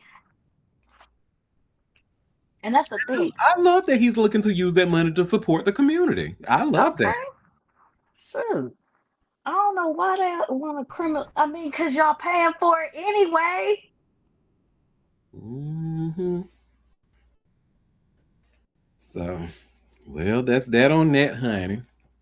Well, the last story I have for y'all, honey, as promised, the T.S. Madison versus D.L. Whisper story. And I want to give a shout out to Gay Mm, Magazine, who I absolutely adore. I follow them on Instagram, and I love a lot of their content they post. But they were actually able to do a really good cover of this beef that's going on between the two, Don't and forget Dominique now. Dominique as well. Shout out to Dominique, who we adore. But y'all see, I just shared here by way of Gay Magazine. Glimmer County judge grants T.S. Madison a temporary protective order against Naquan Palmer, who's also known as the DL Whisperer. huh. Hmm. Well, renowned television and transmedia personality T.S. Madison has filed a temporary protective order against online commentator D.L. Whisper, whose legal name is Naquan Palmer, following a public dispute that escalated from online commentary into documented safety concerns. Court records reviewed by Gay Magazine show that Madison filed the Temporary Protective Order, or TPO, after weeks of escalating online conflict, culminating in an incident in which Palmer appeared at her residence. Madison confirmed the filing exclusively to Gay Magazine. The dispute began after Palmer posted commentary reacting to Madison's interview with Nene Leakes. In the interview, Palmer misgendered Madison and used rhetoric that is clearly transphobic. The commentary circulated broadly across platforms, including Twitter, Instagram, and YouTube, drawing significant attention within Black and LGBTQ plus online communities. Following the video, Palmer publicly alleged that Madison and individuals associated with her doxed him by sharing his personal information online. Madison has never publicly addressed Palmer or engaged him on social media. Madison has denied the allegation, stating that she did not dox Palmer and that any such claims are false. Palmer proceeded to make public death threats towards Madison online, eventually sharing a photo of himself on TikTok driving past her Georgia home. Um, a, a temporary protective order is a short term legal measure intended to restrict contact while a court evaluates whether further protections are necessary. Legal expert notes that filing a TPO does not constitute a criminal finding or determination of guilt, but it allows a judge to assess whether the circumstances warrant court order boundaries. According to court records, Madison sought the protective order after the dispute moved beyond online discourse and into the physical world. Madison used her social media accounts, including Twitter, to explain why she has pursued legal recourse. And the tweet says, the most efficient way is to handle things legally. People think silence means fear. I'm rich. I don't handle things in the street. I'm 48 years old and an established brand. You are insane to think I'm going to fight you in the streets. No, fight your case. Hashtag 500 yards. Don't you ever think you can come to my, don't you ever think you can come threaten me in my home and think you'll go home and go to bed? Nah. So, as the dispute unfolded online, it becomes part of a broader national conversation about safety for trans women, particularly those with public visibility. Advocacy organizations and civil rights groups have reported rising levels of harassment, threats, and violence against trans women, with Black trans women facing disproportionate risk. The filing comes amid heightened scrutiny following the recent death of Girl Allah, a widely followed TikTok creator whose death has drawn renewed attention to the dangers trans women face both online and offline. While details surrounding Girl Allah's death continue to circulate publicly, advocates say the response underscores how quickly online hostility and misinformation can contribute to real world harm. At the same time, trans rights have increasingly become a focal point in political discourse. Lawmakers in several states have advanced legislation restricting gender affirming care, public accommodations, and participation in public life for transgender people. Rhetoric targeting trans communities has emerged not only from right wing figures, but also from centrist and liberal commentators, according to media analysts, contributing to a climate that says emboldens harassment. Advocate says emboldens harassment. They're right about that for sure. Expert warns that online platforms often serve as accelerants, allowing misgendering, false claims, and inflammatory commentary to reach large audiences quickly. When disputes involve high profile individuals, advocates say the potential for escalation increases. Palmer has addressed the conflict in multiple social media videos, framing the dispute as stemming from online disagreements and reiterating claims that he was targeted. Madison, a prominent media personality and cultural commentator, has navigated public criticism throughout her career. However, this dispute differs from past controversies because it involved conduct she viewed as crossing personal and physical boundaries. Since filing the protective order, Madison has disengaged from public exchanges related to the dispute and is allowing the legal process to proceed. She said her focus remains on personal safety and correcting misinformation rather than continue online confrontation. Court records indicate the temporary protective order is currently in effect pending judicial review. A hearing date has not yet been publicly announced. Temporary protective orders typically remain in place for a limited period unless modified, extended, or replaced by a longer term order following a court hearing. Court records also indicate that temporary protective order includes provisions barring Palmer from posting about Madison on social media, while the order remains in effect. The restriction applies to direct and indirect references across digital platforms and is intended to prevent further escalation during the court's review period. The dispute continues to generate discussions online with reactions divided among supporters of both parties. Some commentators have called for restraint as the matter moves through the court, while others have urged greater accountability for online behavior that includes misgendering and transphobic rhetoric.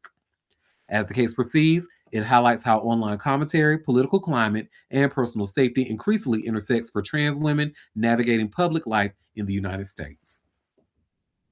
I have to say, Gay Magazine, y'all did that. Y'all really, I love the way this was written. And in fact, who was it that wrote this? It looks like it was someone. What's his name? What's his name? His name is. It was it Brandon. It was in the article I saw it earlier. But I love how he highlighted that Black trans women are disproportionately affected by this. So when you have a gay man such as Naquan Palmer, best known as the DL Whisperer, coming out shitting, misgendering her and shit like that, it's like, dude, I didn't see it for this F word anyway, honey. But girl, and then what bothers me is that he actually has a lot of support because a large number of his following happens to be Black women who are I should say Dummies. Black women who I'm thrive and sorry. make exposing men. Dummies. Mm. Because I'm actually going to show. I'm not going to share it here, but I am going to not going to post the link, but I'm going to share that he did a GoFundMe.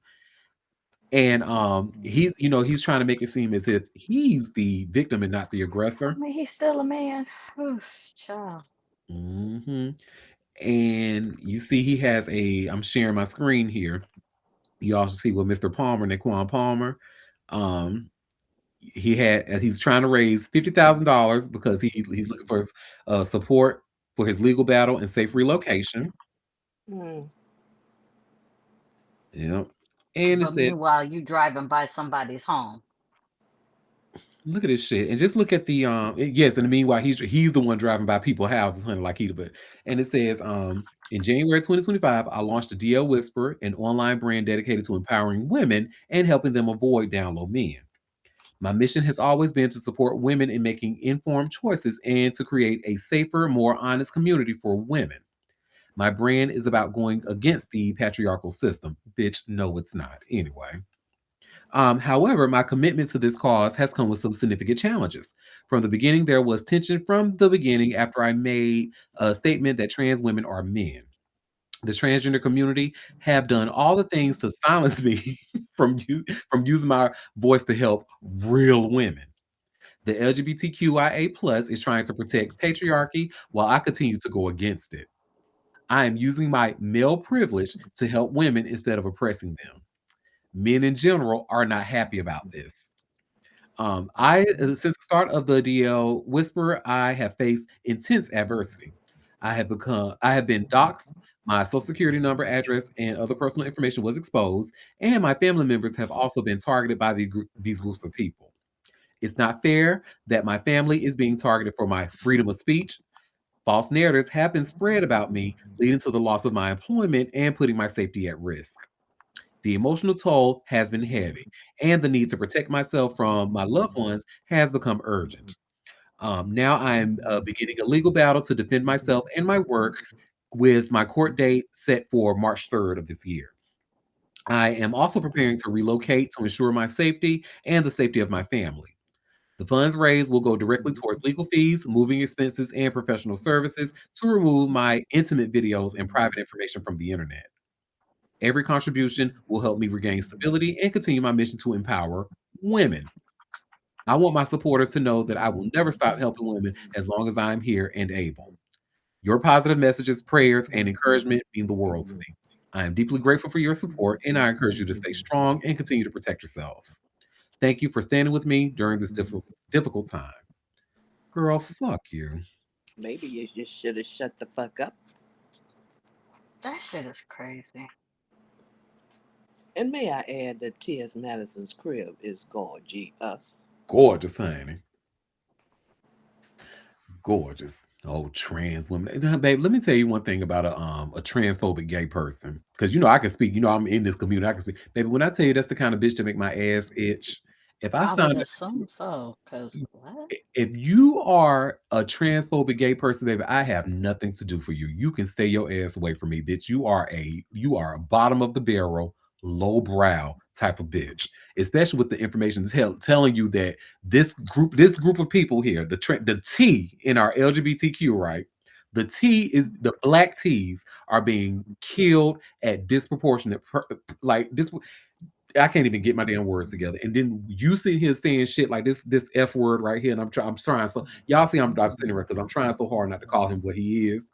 But this F Mm-hmm. word out here sitting there, knowing that these women are being attacked disproportionately, and he's going through and spreading this rhetoric that they're men and that he's being targeted. Like, bitch, you fuck me. This is the gay equivalent to Clayton Howard. Mm, This is the gay Clayton Howard right here. mm. And all That's you, all something you else. stupid homophobic B words who gave this F word money, That's girl. crazy. I mean, when I saw his content on Facebook, I was like, something ain't right about this. I don't like it. And if you have to can't figure out who's y'all just pay attention to the red flags. I wish y'all stop acting stupid.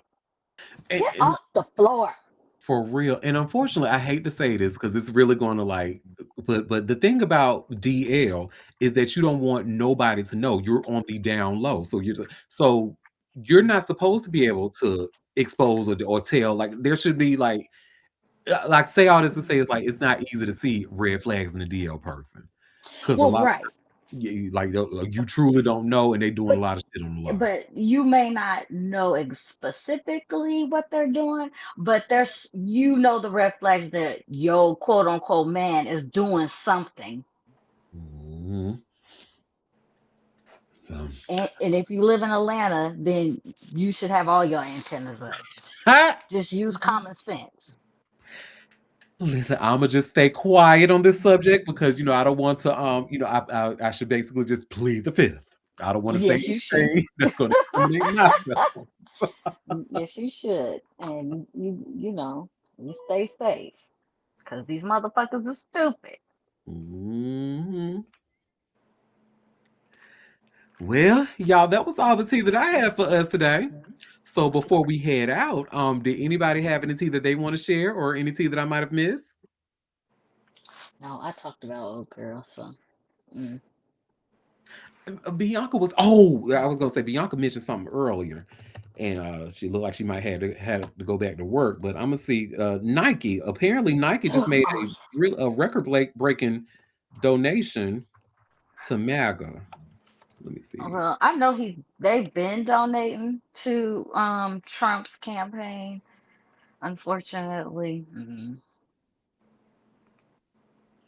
um, but I wouldn't be surprised if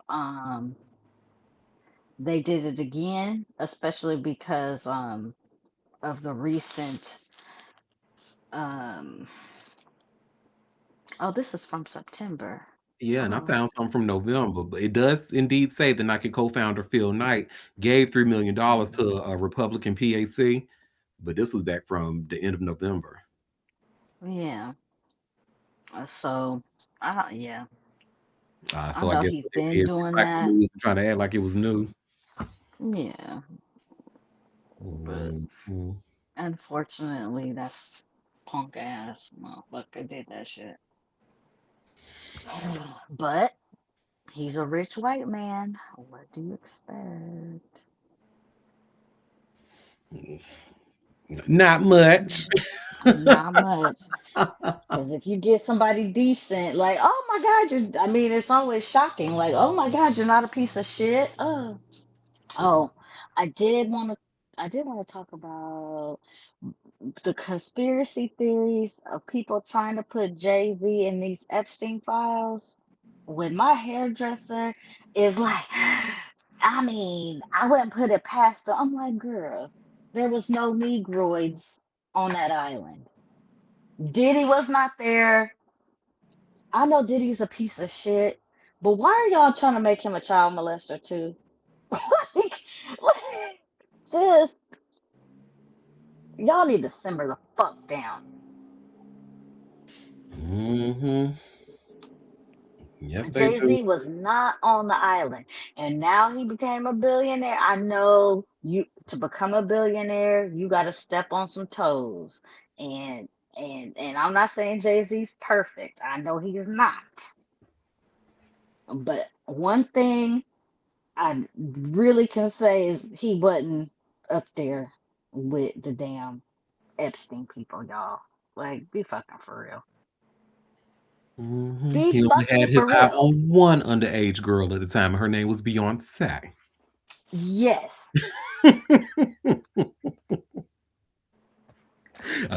Because you know And she they was kept it cute 17. until she was until she was of age. And that's what they say. So that's all we got to go on. So, but we know how they go. But we just gonna go by what they say. And he said I that he didn't mean, know her until she was 18. We have no evidence to prove otherwise. So we just gonna take it for his word. and they married and they got kids, and what y'all gonna do now? Like, it is what it is. Because look, I But was about to comment on my own self. As somebody who was also 17 at the time dating with a, but I didn't want. I'm gonna have to plead the fifth again. This is not then we're about. gonna round up Hillary, the dude that the from which what because Nicole Richie's married to him now, but he was dating her when she was underage. Oh, we're just friends. Mhm. Kylie Jenner and Tyga. Yep. Oh, we're just friends. Marcus Houston and his current wife. Well, And her ass was missing for like the family was looking for her and she was missing about a good year. Then she popped up. Oh, we're getting married. I'm 18 now. Yay. mm, mm, mm, mm, mm. Allegedly, allegedly, allegedly. Not even gonna talk about. I'm a product of the '90s, so yeah, there was a time where older men, early 20s, was talking to younger women. Yes. And boy, have times changed because the older men are still definitely trying to talk to these young girls, but the economy has changed. They don't have the money to back it up no more. Ain't no more sugar daddies, baby. All the sugar. We're on diets now, baby. There's no more sugar. So Ain't no all these men, sugar. back in the 90s, girl, like these men had pensions and they had money on, but it's not Yes. the same. But again, Jay-Z was at Marcy Projects. He was in '96. He was just coming out of Marcy Projects.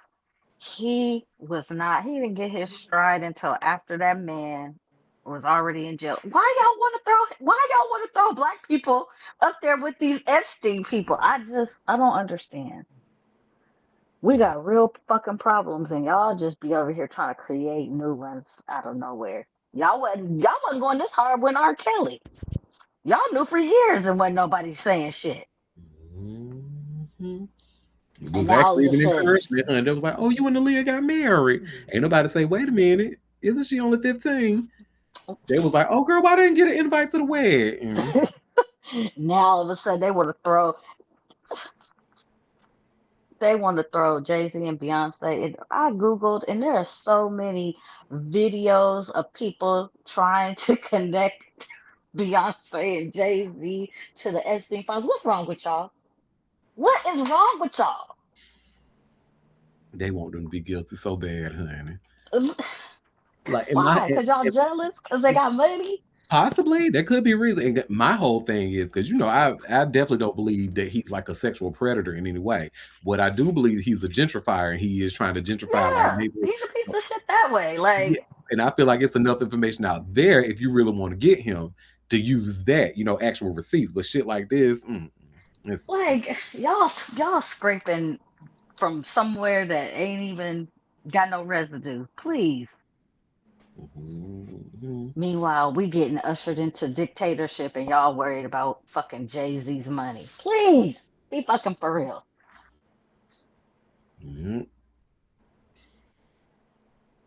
Well, I will always like to thank y'all for taking time out of your busy day to come and sip tea with me. We will be back tomorrow at 12:30 Eastern Standard Time for another live show if you can make it. Damn. Don't What? I lost the screen. Oh no. uh-oh. Oh. My baby lost the screen. Well, you didn't lose us because we still have you.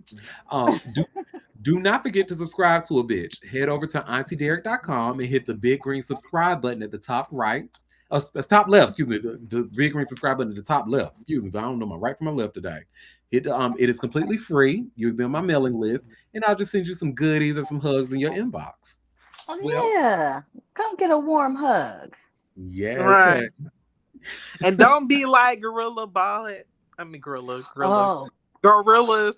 Glorilla's bald headed sister. Oh, you know what? Did y'all see that the other siblings did a video talking about Yeah. she don't speak for us. I told Yep. y'all. I told y'all. But the sister but that girl been doing the absolute or whatever what does she identify as? I A don't know. girl, I think she But she's said, a stud. Yeah, yeah, lesbian. she's just a Uh, stud.